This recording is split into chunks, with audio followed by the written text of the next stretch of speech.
Hello, and welcome to the Color Whisperer Show, where we talk about all things home and healing.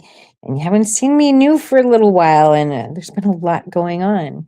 So I'll spend a few minutes telling you about that, and then we'll just see where things go today. I've got a few topics I want to talk about, but let's see. So one of the reasons I was not there one week was I got to do something that I've wanted to do for a very, very long time. Now, if you're reading my newsletter, which I don't think too many of you are, but if you are, you already know this. So, when I was in college, I got to spend a semester abroad in England. And I took as many trips around the country as I could. So, I was at the University of Lancaster, and near there is a little city called Blackpool.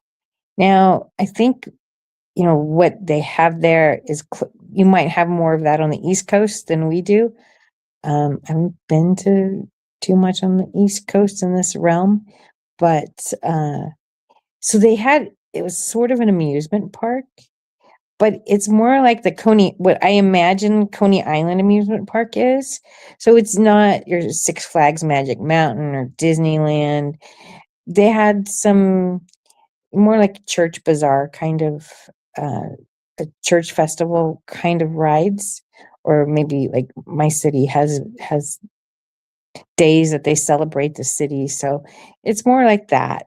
They're permanent rides, so they do have roller coasters, not big ones, but they did have some roller coasters and some rides, and it's on the beach. There's water there.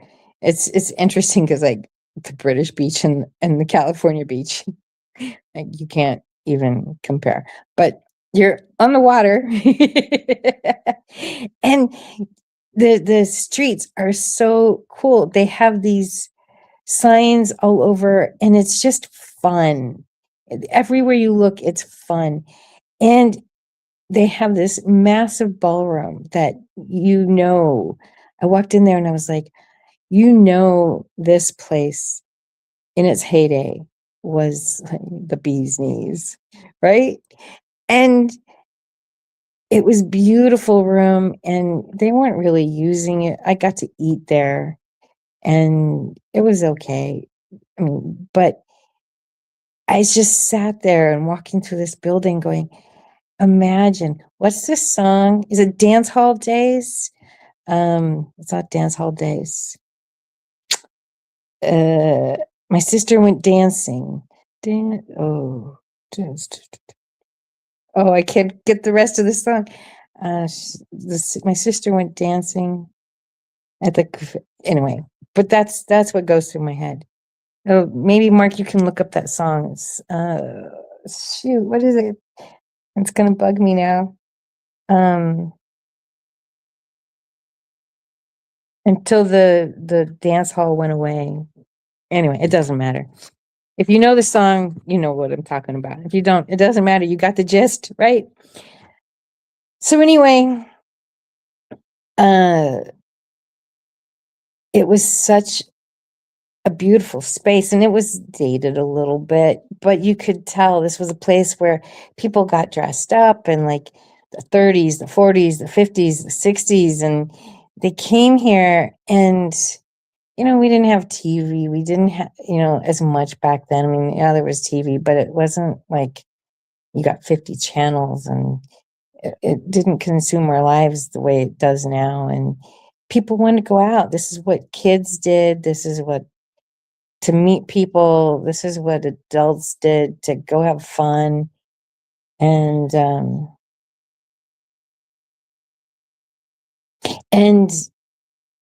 you could feel that in the space. It was really amazing.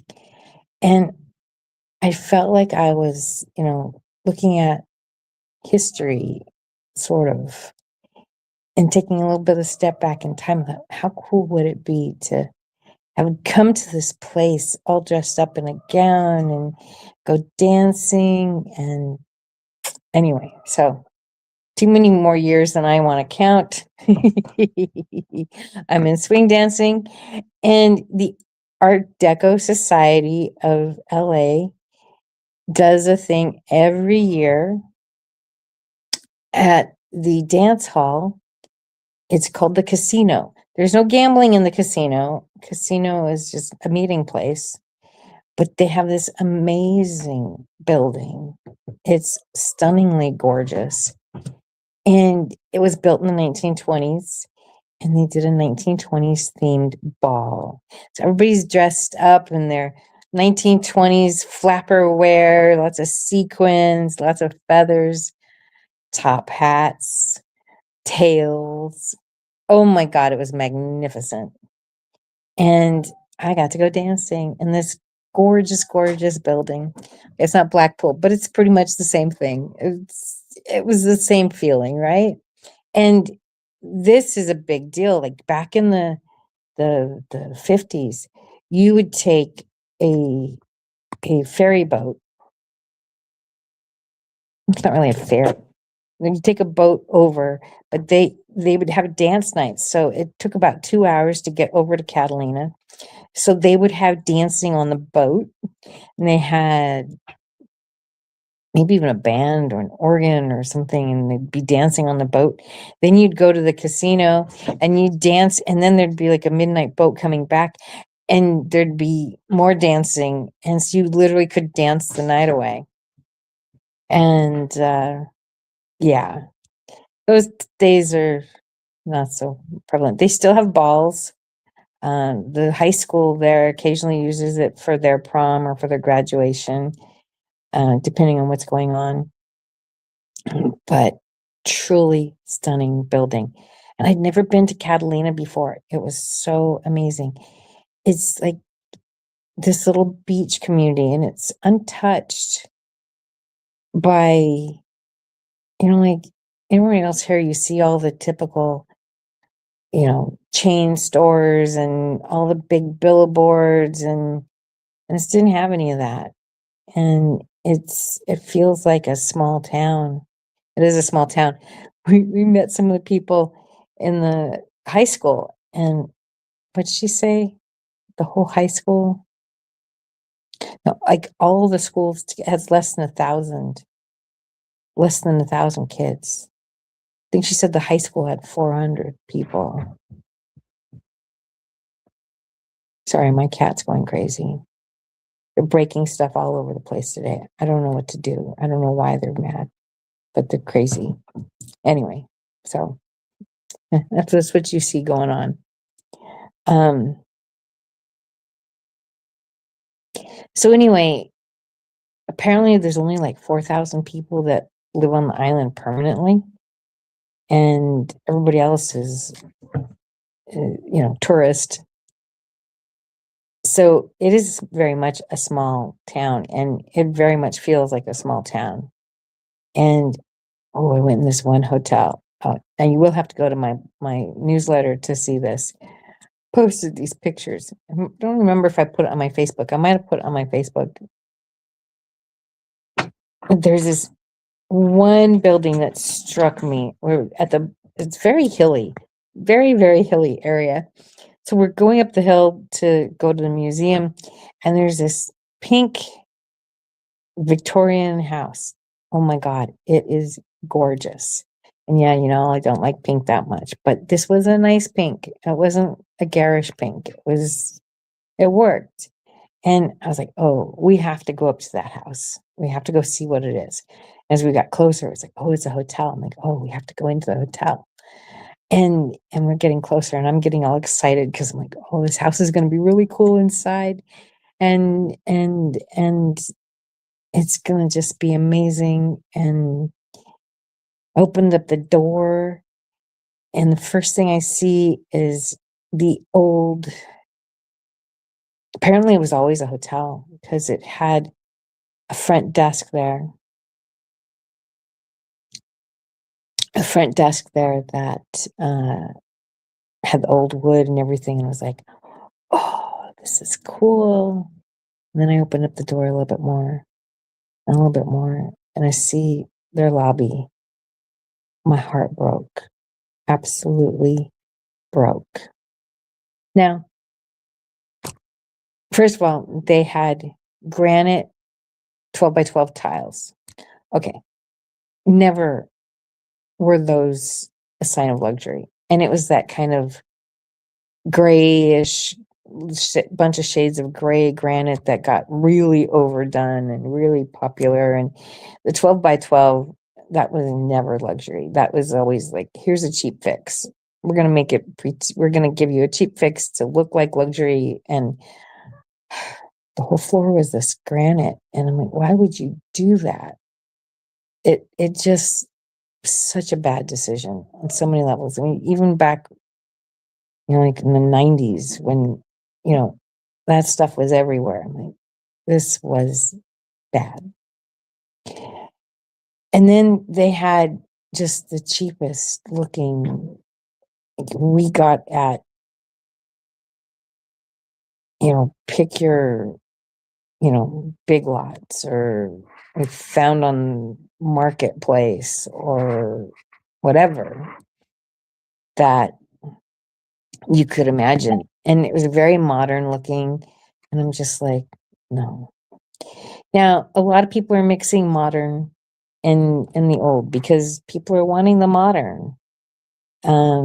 There's a Elks Club in a nearby city here, and they recently did a remodel, and I put a bid in on it. They didn't like my bid. That's all right. I don't particularly like everything the person who did it did either. But one of the things they did very, very well was the lighting. And so they found some lighting that had some modern elements, but still, they were chandelier like they mixed it up really well.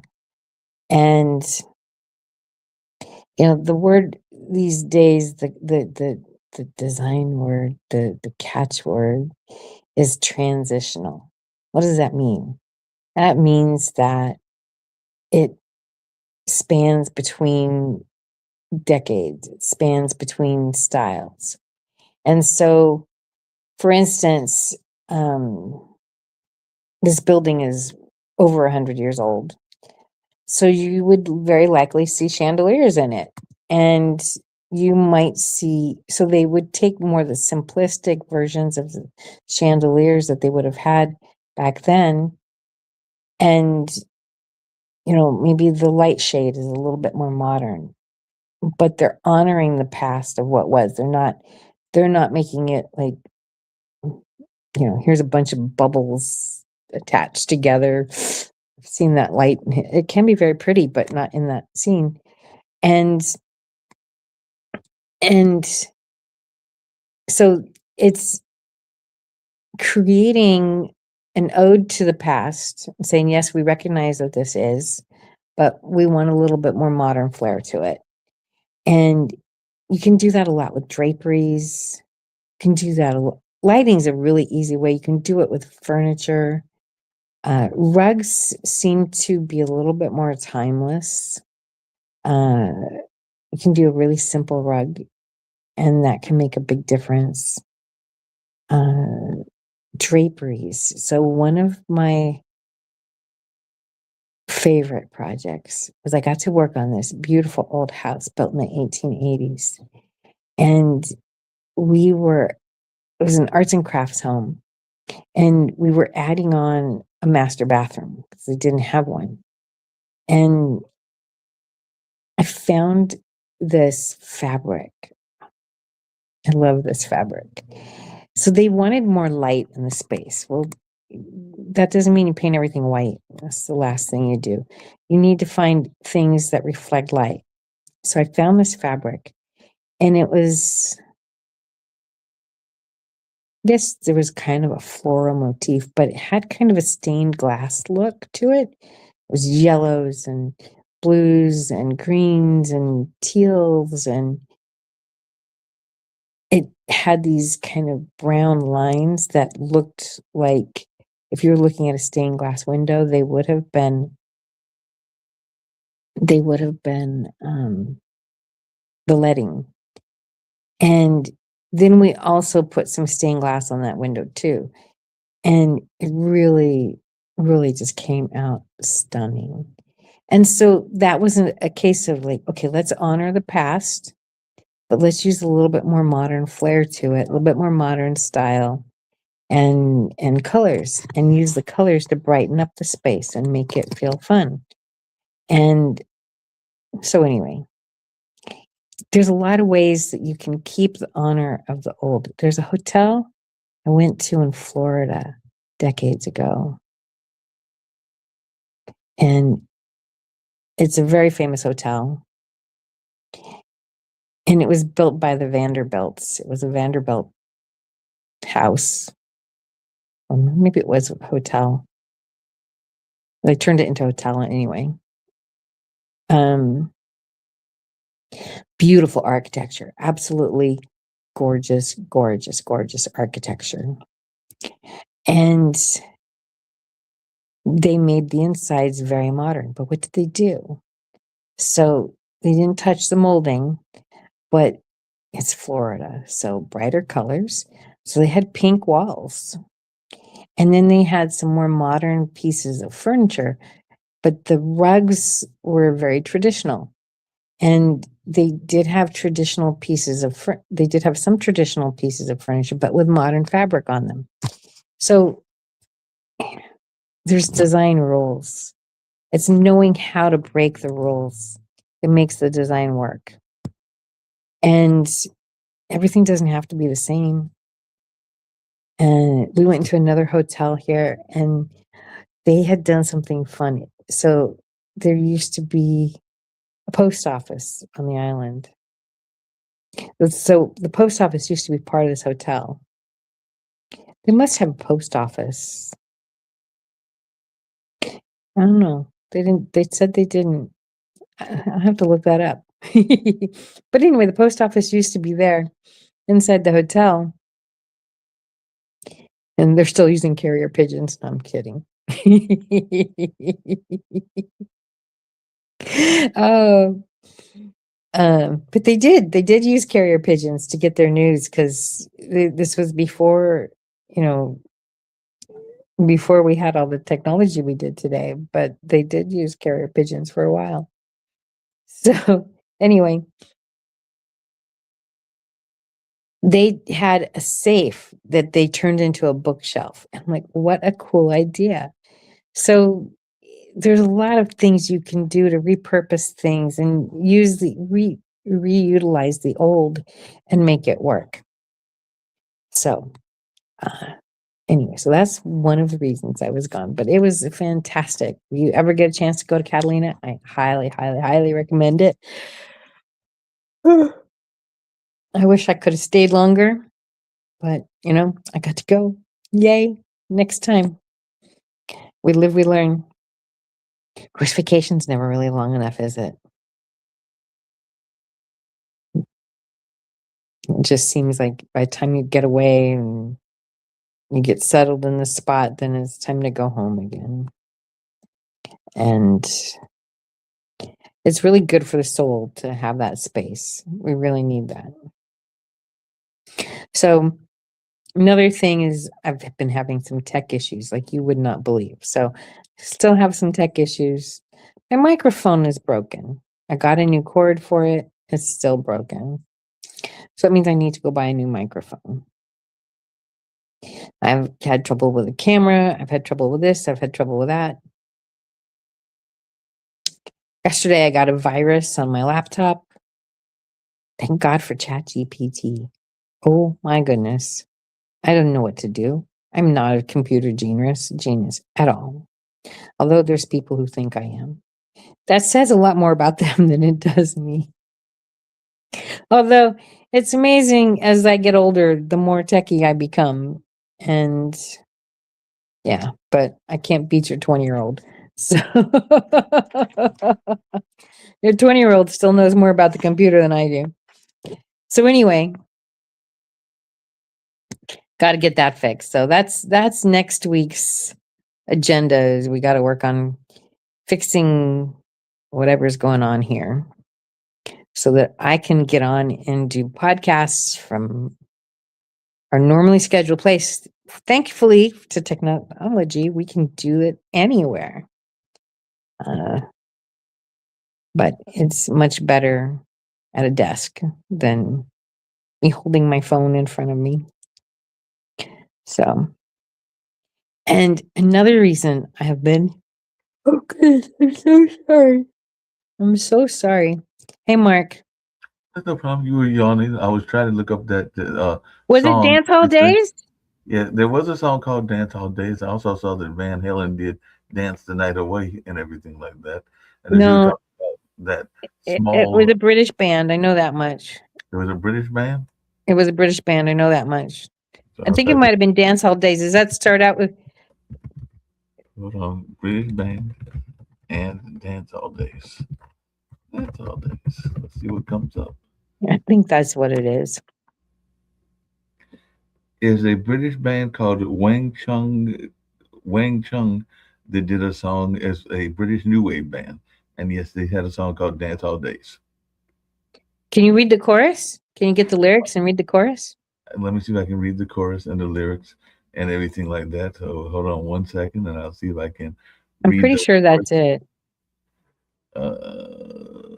chorus. Strange things stick in my head sometimes. The song, catchy melody, synth-driven rhythm, and playful production made it a staple of the early 1980s pop scene. It was even considered for inclusion on Michael Jackson's Thriller album. I think Michael Jackson was thinking about doing a cover of it. Let's see if I can find the lyrics. That Can't might see help. Michael Jackson doing that song. You could see Michael Jackson doing that I song. cannot. Let's see, Dance Hall Days lyrics. Let's see if I can find the lyrics. I've got to meet some folks. Take your baby by the hand and make her do a high handstand, and take your baby by the heel and do the next thing that you feel. We were so in phase in our dance hall days. We were cool on craze when I, you, and everyone we knew could believe, do, and share in what was true. I said, dance hall days, love. Take your baby by the hair and pull her close in there, and take your baby by the ears and play upon her darkest fears. Does that sound like the song that you're thinking of? Yeah, I don't think so. The other one, the story of the other one is my sister used to go dancing, and she's going out every night dancing, and then she's crying when they tore down the dance hall. Hmm. Yeah, but that's the one that is Yeah, I didn't think it was. I think it is different from Dance Hall Days. okay. It's a different song. You know that was a I'll British song. find it later. You'll find it later. The other thing I was going to tell you, and then I'm going to get to this meeting and everything, is that but you can continue going because it's over here and everything like that. Is that you were talking about the small high school when you went to Catalina, or the small population and the high school. My high school, I think, had a graduating class of about, because I tried to look it up, but I couldn't find it. But I think we had a graduating class of somewhere in the hundreds, not the thousands. So I know you went Mine was like 103. 103. Yeah, 103. Yeah, because I don't think we had that many. We think we had just a few. I mean, we probably had more than 103, but I think we just had, I want to say it was somewhere like maybe 400, 500, but it was not a big school. Well, my whole high school was maybe about 500, but my graduating class was 103. Right. And I think our whole high school might have been maybe 1,000 or something like that. It was not a big high school. It was in rural North Carolina and everything like that. So, and I might even be exaggerating the amount. It might have been less than 500, but I know it was not a lot. When I hear some of my friends that went to urban schools where they had thousands and multiple thousands and everything like that, I'm going like, nope, didn't have that. Yeah. College was a big shift. There was a lot more people in my class. If you have to go to a meeting, we can stop right now. I'm kind of in between subjects, so if you want, we can stop and we can do this again next week. No, to be because just wrap up because I think you were trying to get to 30 or 45 minutes and everything like that. We're at So if you, 30. we're at 25. Oh, okay.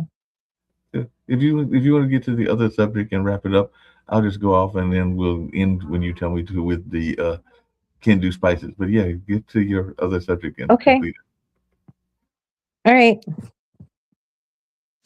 Cool. Nothing like executive meetings while we're live.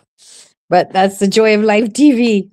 Anyway, so another reason I have been MIA is I've been writing.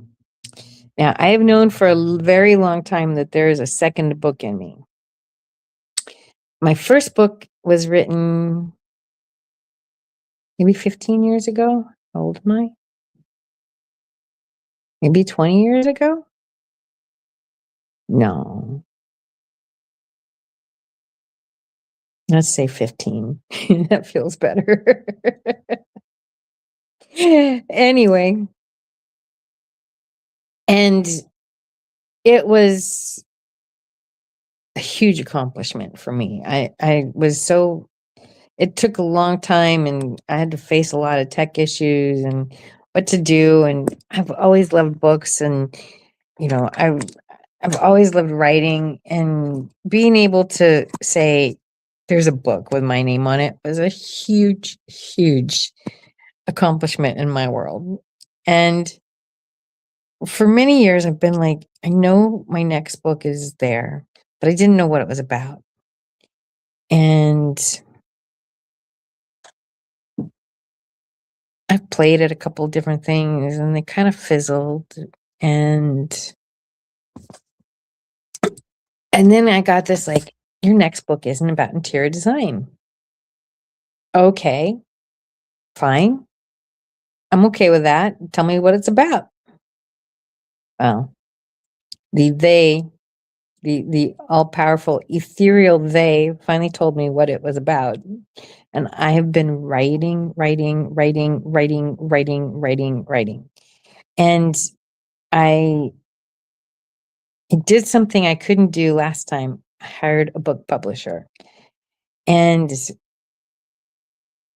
I wish I had with the other one. The comments they're making, the things they're bringing up, I'm like, wow. Like, you know, I'm there's a lot I know about writing. There's a lot I know about books, but when it's your work, it's harder to do the editing. And most people, it's really just not their skill. They don't know. They're not taught it. It's so anyway, and they don't know what sells. So I am back in book writing mode. Now, book writing is kind of like being pregnant. And last time I had so many Braxton Hicks, it wasn't funny. I just was like, I got to a point where I'm like, you know what? I don't care anymore. It's done. And I had somebody who was helping me do editing, and she kept finding more and more mistakes and more and more mistakes. And finally, she's like, Jeanette, I found 4 more mistakes. I said, okay, don't look anymore. I don't care. She's like, what? But what? But what? And I'm like, we're done. At some point, you have to cut the string and say, this is done. And my last book took me 3 years, and it was written on and off when things were busy, when things were slow, when things got busy, it got put on the shelf. And there were a couple of times I kind of had to put it on the shelf because I didn't know what it said anymore. Know what it said anymore. So I had to forget it. The cool thing with having the publisher is that they're way better editors and feedback than frankly any of the people that I asked for feedback, because people are afraid to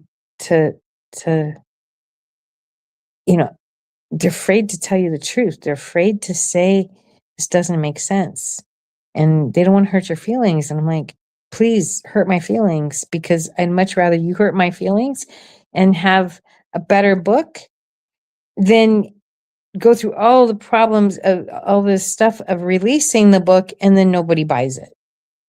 That's really not fun. Or have people read the book and go, well, I didn't understand. And then I'm getting reviews on Amazon of, oh, I didn't understand this, or da, da, da. I'm like, nobody wants that. So I didn't have that happen, thank God. But the feedback I'm getting from the publisher is so incredible. So I've been writing and writing and writing and writing and writing because I want this book to come out soon. So we may have to wait for another day for that, because there's going to be a whole lunch around that. And it starts next week. So maybe we'll just launch it next week. There's some tech stuff I'm buried in that I got to figure out. Once I get figure out the tech stuff, then we'll figure out the rest. But anyway, yeah. So very exciting news on my end. There's another book coming out. It is not about design. Do you want to guess what it's about? If you've been watching my show for a long time, you may have some clues what it's about. So, but you will know. We will figure out how to launch this baby, and definitely when the book is out. I'm hoping the book is out by October. I'm going to do everything I can to make sure it's out by October. It's not all up to me. So that's where we're at. So I was doing some research today about what am I going to talk about on my podcast. And I've known this for a while, but it was really, really exciting for me to see it, you know, as a popular topic. Gray is dead. Yay, yay, yay, yay, yay. So let's first talk about why did we even have this whole gray fetish? Because it has been going on, and in my opinion, it's been going on way, way, way, way, way, way, way, way, way, way, way too long. So a lot of things influence what colors we are looking for. And there's actually a company called the CMG, the Color Marketing Group, and they help figure out what are the popular colors. And then they send that to the different, oh, I'm so sorry. They send that out, and then the different manufacturers start making stuff according to that. And there's a hierarchy, or rather, not a hierarchy. There's a chain that it goes through. So the first level, the most trendy level, is things that are the most disposable. So clothes, you know, you get new clothes every season, maybe every year for sure. And so and then it starts getting a little bit more. Cars are the next one. Typically, average person keeps a car 3 years. Maybe they're doing a lease. Maybe they just want something new, latest and greatest, but 2 to 3 years for a lot of people. Now you have some people like me. I find a car I really like and I drive it till it doesn't drive because I spend a lot of time looking for that car. But anyway, we balance out the people who get new cars every year, every 2 years. The lease thing, that gets a lot of people switching cars every 2 years. And so the car colors get more, that comes next. Now, if you remember in 2008, what happened to all the car colors? They all went boring. Suddenly there was like 6 shades of gray. You had your steel, you had your silver, you had your titanium. There's so many names for it. It's crazy. And there was blue, and there was black, and there was white. And part of that was because when people feel unsafe about the economy, they want a safe color. Okay. I'm so sorry. And so these were safe colors. The more wild colors, you did see red. Red kind of is a color that people always want, but you didn't see so much of the other colors. And everything was very, very safe. And so what happened, so this is all part of it. And then it gets into furniture and things that we tend to keep around the house a little bit longer. So the longer that we have something, the longer it takes for the trends to make it. Okay, so 9/11, after 9/11, I don't know what's going on. After 9/11, the big colors, it was that kind of teal and brown everywhere. Well, after 9/11, everybody wanted to be close to the ground. That's where we felt safe, right? We didn't feel safe in the sky. The blue came in to reestablish trust because we'd lost a lot of trust in a lot of things that day. And so it was stay close to the ground and reestablish some trust. And that trend went for quite a while. And then 2008 hit. And after 2008 hit, or when 2008 hit, gray became really popular. So we'll talk about this more. So 2008, if you heard it once, you heard it a million times. If people felt like they had the ground pulled out from underneath of them.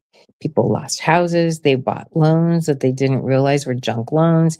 The loan people were lying to people and saying, oh no, this is great. You'll be fine. They weren't fine. And they lost their home. And people with rental properties, they lost rental properties and just things got bad. If you look at the Earth's core, what is beneath the ground? It's rock, it's slate, it's gray. And I tell you, every single client of mine that came to me said, I want a gray house. Each and every one of them. The next sentence was, it makes me feel so safe. And there were some pretty grays that came out during this trend, I'm not going to lie. I did some very pretty gray rooms, I'm not going to lie. And I watched as our world became grayer and grayer and grayer, and it made me so sad.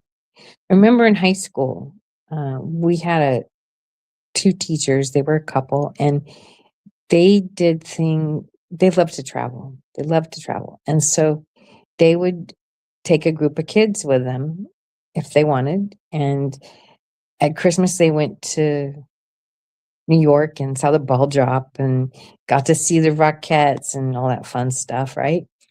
At Easter, they went to England. And during the summer, they went to Europe. And so they did their summer trip. And this is before the wall came down. The Berlin Wall came down. So that's dating myself, I know. But they got to go into East Berlin. This is the first time they went into East Berlin to see what it was. And so when they came back, she was telling us all about this trip into East Berlin and what it was like going through Checkpoint Charlie and how, how stoic everybody was and how much they searched her. But one of the things that she said that was remarkable to me is she said, as soon as they crossed over into East Germany or East Berlin, everything was gray. She said there was no color. She said there was no joy. And it was so dull. And when she came back, she was only there for a day. And when she came back and she got back into the West, she's like, there was color everywhere. Now, this was the 80s, and there was a lot more color in the world in the 80s than has been in the last 20 years or so. But, 80s was all about color and lots of it. So when she got back to the West, she was like, oh, I can see again. I can breathe again. I have color again. And I remember watching this going, why are we volunteering to basically live with prison colors, to live in the state that lacks joy so much? And, the trend just kept getting bigger and bigger and bigger and bigger and bigger. And very fortunate, I didn't have to do a lot of gray rooms. I know there were some designers, that's all they did. And gray is good for some people, but it's not good for everybody. And as I watch the landscape change and all the houses turning gray, it made me very sad. So today I'm doing research and it says gray is dead. Yes. So what colors are in? Green is in. Warm beiges are in. Taupes are in. The pendulum swings. That's what it does. Always. Well, we're swinging back towards the warm neutral colors. Now, here's something very interesting. So we're going to go a little bit more into the color trends. So we had all this gray. 2020 happens, right? We'll never forget that. And what did we hear constantly, constantly, constantly? Wash your hands, wash your hands, wash your hands, wash your hands. You're dirty, you're dirty, you're dirty. Wash your hands, wash your hands, wash your hands. So what was everywhere? White. Everybody was doing white kitchens. Everybody was doing white bathrooms. White, white, white, white, white. We couldn't get enough white. Most people do not like white for very long periods of time. Most people will do white when they need a clean slate, but then they need some color in their world. And sometimes you need to get to that white place that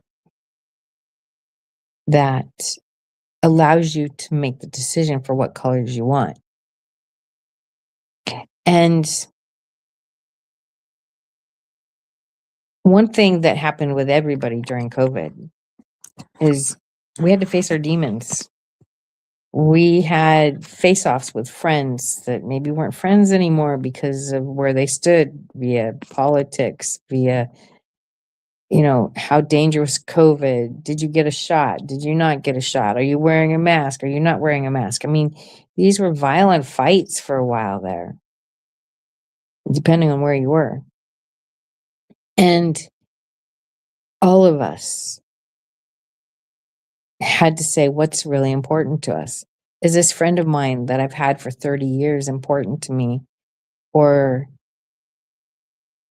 more important than the fact that, they don't, there were a lot of people that didn't just not like wearing a mask. It was difficult for them. So a lot of people judged, oh, you're not wearing a mask, you don't care about anybody. Maybe that's not true. I have a friend who had major panic attacks every time she put on a mask. Major panic attacks. I personally had asthma when I was younger, and I can't breathe in a mask for very long. Then I start hacking up a lung. So that wasn't looked over too well either. So what do you want? You want me to hack up a lung in front of you, or do you want me to not wear a mask? Because both decisions were difficult, right? So anyway, I digress. But we all went through some emotional change. We all went through the whole pivot. Who do I want to be in the next part of my life?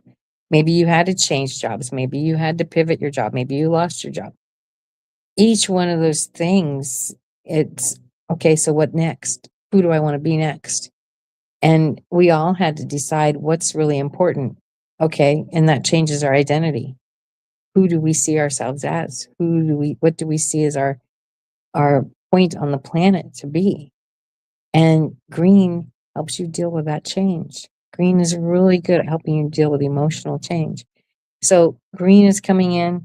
We're wanting to feel more grounded, more connected to the earth. We're wanting more warm. We're wanting more human. Oh my gosh, we're so tired of machines and not talking to people, and we're craving human connection. Customer service industries, people who actually do customer service is winning. I saw a phone company and their big advertisement was, our customer service is in the United States. And I know it's not all their fault. They're given scripts, they're being lorded over and, eyed from 6 different directions, but they don't talk the way we talk. And so we're craving this human connection because it's not there. So these warmer colors that bring in that sensitivity, bring in that sense of connection are really big. And green is one of the colors that does that. Mark, you had something to say.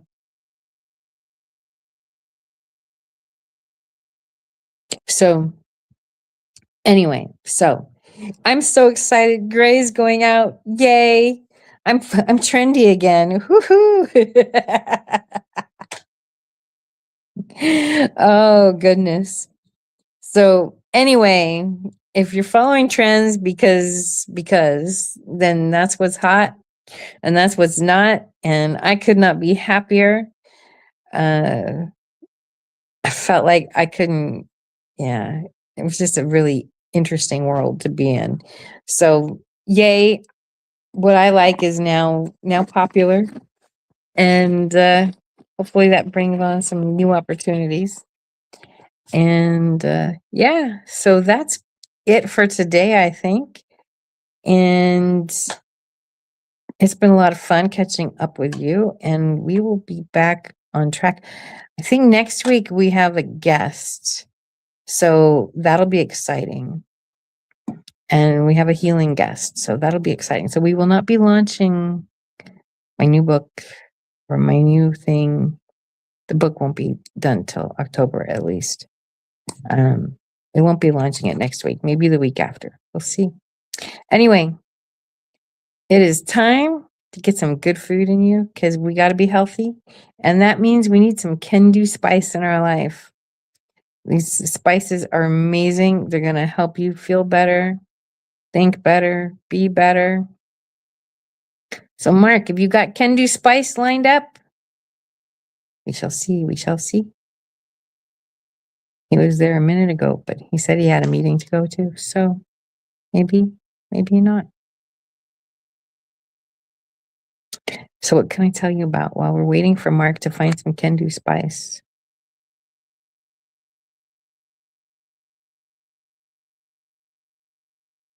There's, I feel like I want to tell you about food. What can I tell you about food? I don't like to cook. All right, well, we're gonna do Kendu Spice. I'm sorry about that, got distracted. But obviously just listening to you and everything like that. But yes, it was great conversation, but get ready to hit some Kendu Spice right now so you can wrap up. But definitely I'm thinking, hey, I like green. And I was talking to somebody that liked brown earlier today. And then I found out that one of my bosses is a big fan of blue. Apparently they like electric blue. I don't know what it is about electric blue, but they like electric blue. Well, there's springs probably, and it's a fun color. It is a fun color, and I think they are spring people now that I think about it. So they probably are into that. So right now we're getting ready to get into some Hindu spice, and I'll see you hopefully on next Friday or next Saturday. We'll figure out which days work better for you and everything like that. Fantastic. Thank you. No problem. You know how people love to enjoy food and don't understand how to flavor their food or how to replicate a meal? They're interested in supplements but don't know where to begin? Well, what I do is I take the guesswork out of enjoying flavor and wellness with my flavorful spice blends so that they can create delicious meals with healing benefits. Kendu Spice was created to help cooks at any level enjoy healing through food. Every spice blend was designed to give added health benefits of natural herbs. Every blend is complete. There's no need to add any additional spice for a delicious meal. Saving you time and money while adding supplements to your meals can be both tasty and fun. My earliest memories in the kitchen began with my father, Kenny Kendu Bond, so it was fitting that I would name this line after him. I have always looked to natural remedies to supplement the body, and I found myself hiding herbs and minerals in foods for my family. That's when it hit me. Everyone needs Kendu Spice. Everyone should be having this. It's an exclusive brand for cooks at any level who want to create flavorful dishes with healing benefits that can satisfy the body and soul.